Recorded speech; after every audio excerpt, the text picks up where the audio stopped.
आपसे बोलो फिर। पूरे देश की जनता यह देख रही है, बिहार की जनता यह देख रही है कि किस तरीके से रोज माने नित्य प्रतिदिन कोई ऐसा दिन नहीं है कि पटना जैसे राजधानी में जहां एडीजी,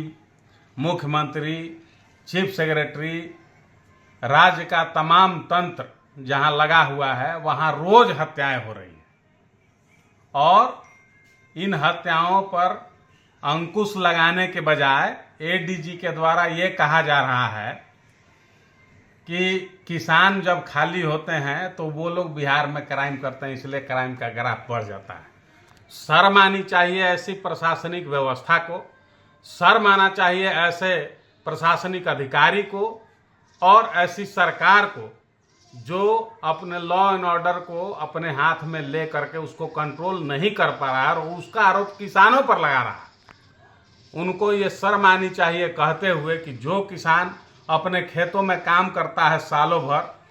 कभी 1 महीने का टाइम जब मिलता है, जब उसका खेत खाली रहता है, तो वो पूरे साल का काम, चाहे उनके बाल बच्चे की शादी का मामला हो, चाहे उनको घर बनाना हो, चाहे कोई ज़रूरत का काम करना हो या किसी मरीज को बाहर ले जा करके दवा कराना हो, वो तमाम काम उसी 1 महीने के अंदर वो लोग करते हैं। और उस 1 महीने को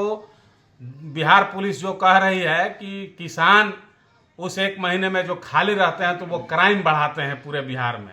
हम निंदा ही नहीं करते हैं, चुनौती देते हैं और हम लोग PIL दायर करेंगे इनके खिलाफ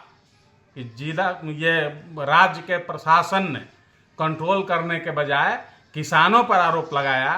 कभी विरोधियों पर आरोप लगाते हैं। आप अपने गिरेबा में झांको और शर्म करो कि तुम क्राइम को रोक नहीं पा रहे हो। जिस समय लालू यादव का राज था तो कहते थे कि जंगल राज है, सामाजिक न्याय की लड़ाइयाँ जब होती थी, संघर्ष होता था, उसे जंगल राज कहते थे। आज जब नित्य प्रतिदिन दिन दहाड़े हत्याएं, डकैती, बलात्कार रोज हो रहा है, तो तुम कहते हो कि किसान आकर के ये